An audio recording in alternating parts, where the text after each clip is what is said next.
তেঁতুলিয়া উপজেলার মহানন্দার বুকে নেই জল। তার প্রভাবে নদীর তীরবর্তী সিদ্দিকনগরেও নেমে গেছে পানির স্তর। একটিমাত্র টিউবওয়েলে মিলছে পানি। গ্রামের কয়েক হাজার মানুষের খাওয়া, রান্না ও গোসলের কাজ চলে এই টিউবওয়েলেই। ভিড় থাকায় অনেকক্ষণ লাইনেও দাঁড়াতে হয়।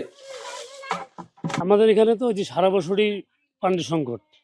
মহানন্দার পাশে আমাদের একটা টিউবওয়েল আছে।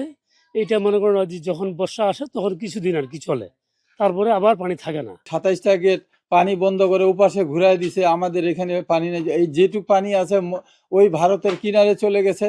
এই জন্য আমাদের এখানে পানি এই 2-3 বছর থেকে পানি নাই। গ্রামের বাসিন্দারা জানান, বর্ষাকালের অল্প কয়েকদিন বাদে বেশিরভাগ সময় পানির জন্য লড়াই করতে হয় তাদের। বাড়ির টিউবওয়েলে ওঠে না পানি, পাম্প স্থাপন করলেও কাজে আসছে না। এভাবে ভোগান্তি নিয়ে কাটছে বছরের পর বছর। কষ্ট বেশি নারী, শিশু ও বয়স্ক মানুষের।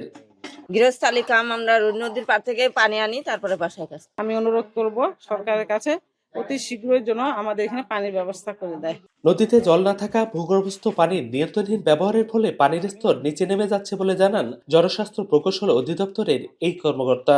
বড় একটা সমস্যা হচ্ছে আমরা অনিয়ন্ত্রিতভাবে ভূগর্ভস্থ পানি যেটা উত্তোলন করি। সারা বাংলাদেশে এটা একটা প্রভাব আমরা লক্ষ্য করছি। খাবার পানি থেকে শুরু করে স্থানীয়দের দুর্ভোগ লাঘবে প্রয়োজনীয় ব্যবস্থা নেওয়ার আশ্বাস দিয়েছে উপজেলা প্রশাসন।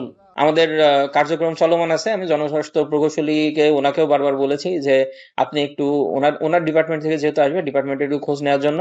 ওটা আসলে আমাদের যে পানির সমস্যাটা আছে এটা ইনশাল্লাহ সমাধান করতে পারবো। সমুদ্রপৃষ্ঠ থেকে সবচেয়ে উঁচু জেলার একটি পঞ্চগড়। পানির এই সংকট আগামী দিনের জন্য বড় সংখ্যার খবর বলে মনে করছেন স্থানীয়রা।